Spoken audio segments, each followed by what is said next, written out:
Good morning, people. I'm a little stirred up this morning, so I'm coming to you. I'm making a video. Somebody commented, I believe the person's name is Kate. She wanted me to talk more about the experience that I have experienced that led me to being dead in the valley and seeing Jesus.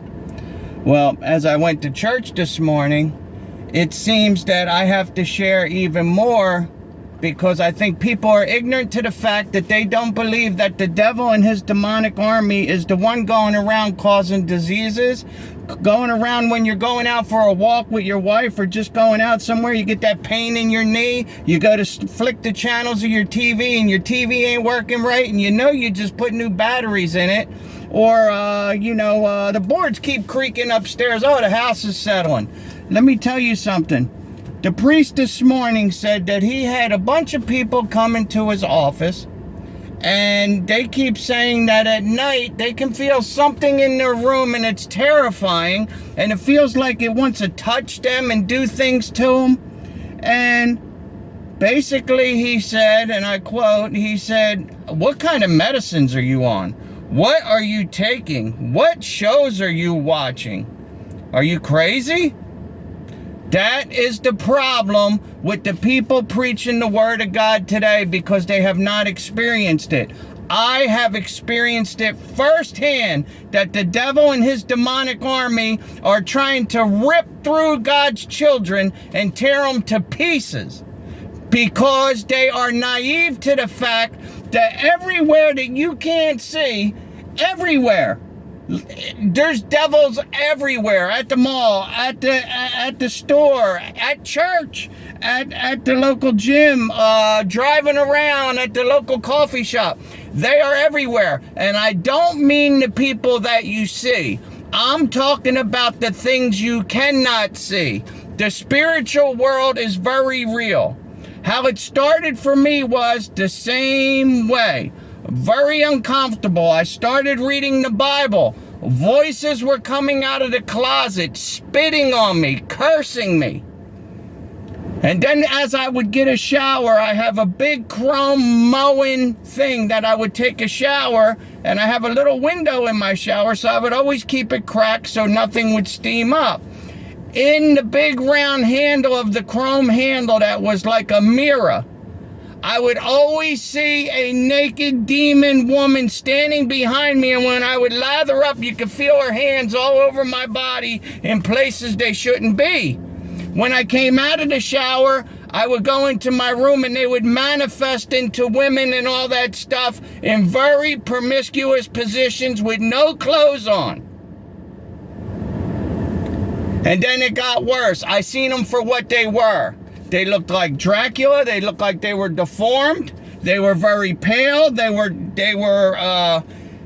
these little demons. I call them demon vampires. They looked like the little Ewok things on Star Wars with the little brown cloaks and their little short things. They're only about 2 feet, 2.5 feet tall. They have no faces, no hands, and no feet. And they glide in these dark black gowns all over the house. They glide, almost like the old cartoon Gumby. And they hide in corners, and I call them energy devils, because they sit next to you and they'll put you in a deep sleep, and they're trying to kill you as they're putting you in your sleep. Because they did it to my brother. There was one on either side of him, and they told me not to touch my brother. They were going to put him in a coma and kill him and take him to hell tonight. So what I did was I prayed, and I grabbed my brother and took him to church and brought him up to the altar. They followed us into the church, and his demonic army, them two little things, had a bunch of demonic, deformed people with sores and all that. They were demonic, and they flew. They flew almost like a genie out of the lamp down the pews. But after, and I blessed him and prayed up there, the good Lord casted them out. They went right through the walls and the roof. They just poof, they went. You could see them fly as fast as they could. When I turned around, the whole church was filled with people with no eyes and no orbits. It was just white pure light like Jesus Christ, looking up at the roof of the church, swaying back and forth about 2-3 inches at the shoulder, all in harmony. You couldn't fit another person in the pews or in the church. And the Lord was showing me, that's my angels that are here to protect you. Believe me, there's more angels than devils, but there is devils everywhere. And for the preachers and the priests to tell people that they are crazy and out of their mind, they are not giving you the power that God has given you and Almighty Jesus gave you to combat these things. They're telling people you can shout at them and they'll leave. That's not the truth. The truth is you have to submit to God. Submit. Give your life up to God. You can't keep watching demonic shows. You can't keep watching anything unedifying, or shut your TV off and do away with it. You can't be glued to your phone looking at videos all day that are not edifying. There's no protection if you're not edifying through Christ, and Christ can work with you. If not, you're going to draw more devils. And the more devils, the worse it's going to be. They will rape you. They will touch you. They will hold you down. They will paralyze you. They will burn you. They will scratch you. They will bite you. They will push you around. They will push you down steps. They will... I was driving home from Seattle, Washington with my dog, and I was praying and singing hymns in the car. And out of nowhere, a demonic entity was in the passenger seat pulling my steering wheel, trying to make me go off the road. It manifested right in the seat, and it was a person. It was a demonic, angry, nasty, miserable, flesh, human being, thug, scarred up flesh. Like a person. It was a person. And it tried to pull the steering wheel, and I'm going 60, 70 miles on the highway, and it just so happened there was a rest area. So I fought the steering wheel and all that, and I pulled in next to this minivan, and who came out of it but a priest with a white collar. And I asked him if he could pray for me and bless my van and bless me and my dog and all that. And he did. He did, because God will put people there to help you combat these devils, but you have to submit to God, trust in God. Stop doing what you're doing, watching these demonic programs and watching. You don't think they're demonic. You can put on Wild Kingdom or whatever and watch the animals, but the commercials come on with the girl in leak-proof underwear, and they're showing them in their underwear, and they're showing men on there about erectile dysfunction and, oh, I got my manhood back. This is all going to make you think crazy, nasty things that are unedifying to God. Get with it, people. Realize that these preachers are not teaching what they're supposed to teach. It's written. The Lord only liked 2 churches, Philadelphia and the other one.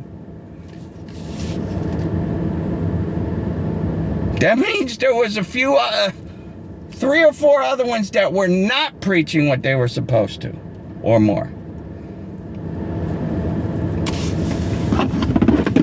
So, with that in mind, I'm going to leave you with that.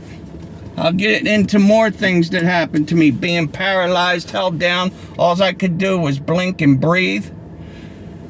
How many times I had the house blessed, running out of the house at 12 o'clock at night because demonic things were all over the house, scratching and biting me. I fall asleep, and I have a demonic entity. They would have my clothes off. They would take my chain of Jesus off. They were trying to have sex with me. I woke up one late evening, and one was straddling me. It looked like a woman about 110 pounds. She was decayed. And you could say to yourself, well, how did that happen? How can you not feel someone on you? It ain't full weight. It ain't full weight. What it actually felt like was, and it felt like it was a feather duster all over my private area. Like somebody was using a feather duster on it. And when I took the picture and all that, because I really couldn't see what was going on then, the Lord didn't take the scales off my eyes. It was a decayed, demonic woman straddling me, trying to have sex, or was, with me. And when I seen it, I prayed and ran out of the house. I didn't know back then. I ran out of the house so many times in the middle of the night with my dog and my son and the Bible in Seattle, Washington, sitting in the rain. Went to a priest and I told him what was happening to me. And he said to me, I don't believe in devils. How can you not believe in devils when Jesus Christ himself cast out devils? It's all over the Bible. He is our arch enemy. If you don't know who your arch enemy is, come on, folks. Anyway, I'll get more into it. I'm babbling now because I'm so in awe